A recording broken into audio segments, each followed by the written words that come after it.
जिंदगी गुजरेगी एक ऐसे मुकाम से, नफरत सी हो जाएगी मोहब्बत के नाम से आपको। यदि आपकी उम्र 20, 25 या 35 के बीच में है, और ज़्यादातर तो अधिकतर ऐसा होता है कि 12th के बाद में या 12th तक या इसके बाद में लड़के हो चाहे लड़कियां हों, इनको एक दूसरे के प्रति आकर्षण हो जाता है।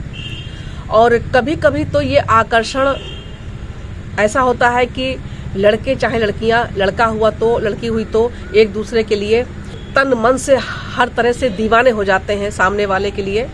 और या तो फिर वो काफ़ी स्मार्ट होती हैं लड़कियां, और आज की लड़कियां काफ़ी स्मार्ट होने के साथ साथ काफ़ी प्रैक्टिकल भी हैं।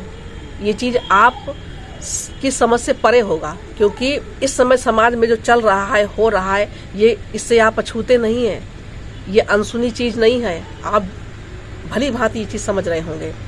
तो देखिए, होता क्या है कि लड़कियां जो है उनको ऐसा बॉयफ्रेंड चाहिए होता है जो बेरोजगार हो, वो एक फ़ोन कॉल करें, आप उनके पीछे पीछे दौड़ रहे हों, और जब आप बुलाएं तो तुरंत हाजिर हों। उनको जो भी चाहिए होता है आप तुरंत उनके लिए अवेलेबल, जहाँ भी जो भी चाहे वो आप वहाँ पे हर जगह उनके लिए अवेलेबल हैं। और जब बात आती है शादी की, जब शादी की बात आती है तो वो काफ़ी कैलकुलेशन करती हैं कि मन चाहे कपड़े पहने, मन चाहे जगह घूमे।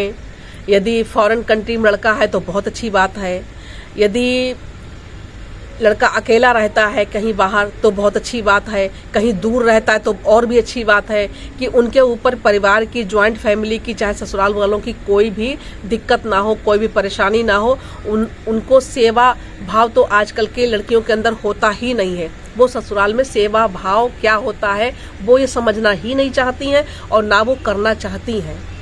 तो इसलिए यदि आप इधर आपने अपना समय बर्बाद किया, पढ़ाई आपने बर्बाद करी अपनी, और उधर लड़कियां जब शादी की बात आती है तो वो कहती हैं कि बाबू सोना, ये वो मेरे पापा है कि मम्मी है, मेरे पेरेंट्स हैं, वो मुझे उनके मन की करनी होगी, और जहाँ वो चाहेंगे वहाँ शादी मुझे करनी होगी, मैं मजबूर हूँ, ये है वो है, और दुनिया भर से आपको वो पढ़ा देंगी। तो यहाँ पर दिक्कत क्या होगी आपको कि इधर तो आप अपना समय बर्बाद कर चुके हैं इनके पीछे, और आपने अपनी पढ़ाई लिखाई पूरी तरह से चौपट कर दी है।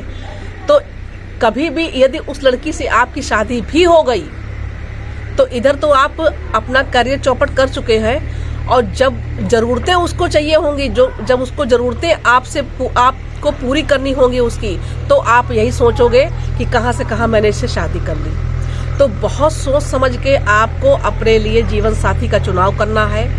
और लड़कियों का दिमाग है वो कब पलट जाता है, कब स्विंग हो जाता है, तो आप इसको समझ नहीं पाते।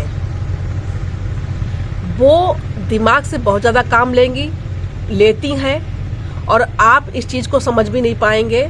आपको पूरी तरह से जब वो 8-10 साल, चाहे 2-4 साल आपके बर्बाद करके, और मनचाहा जो उनका जीवन साथी होगा, जो हर तरह से उनके लायक होगा, जो कमाऊ होगा बहुत अच्छी तरीके से, और पूरी उनको फ्रीडम मिलेगी, वो ऐसे ही जीवन साथी को चुनती हैं। इतना आप समझ लीजिएगा। तो चीज़ों को समझने के लिए आप बहुत ज़्यादा नहीं और बहुत कम भी नहीं, लेकिन जिस समय आप पढ़ाई लिखाई कर रहे हैं उस समय बहुत समझदारी से आपको काम लेना है। और ज़्यादातर इसी उम्र पे 20, 25, 30 की उम्र में ही ये लड़के चाहे लड़कियां बहकते हैं, ये चीज़ आप समझिएगा। तो कहने का मतलब ये है कि आप पढ़ाई लिखाई अपनी कर रहे हैं तो अपना अच्छी तरह से करें, इन चक्करों में ना ही पड़ें। अगर आपने अपना करियर ख़त्म कर दिया तो आप घर के रहेंगे और ना घाट के रहेंगे। वो तो अपना जहाँ होगा वहाँ पे आराम से अपने मन मुताबिक जीवन साथी चुन के वो चली जाएंगी, और आप यहाँ पे आपकी ज़िंदगी बिल्कुल नर्क बन जाएगी।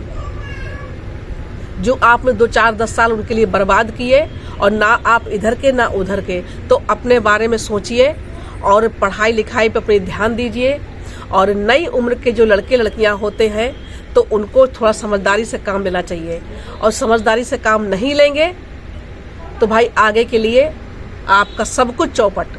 परिवार वाले वो भी कभी किसी का साथ नहीं देंगे। आप घर में अच्छी तरह से पढ़ाई लिखाई करके आप वेल एजुकेटेड हो जाते हैं, आप एक अच्छी जॉब पाते हैं, या जो भी अच्छी तरह से आप करते हैं तो परिवार वाले भी उसी पर ज़्यादा ध्यान देते हैं और घर में उसी की ही ज़्यादा मान सम्मान और वो होता है।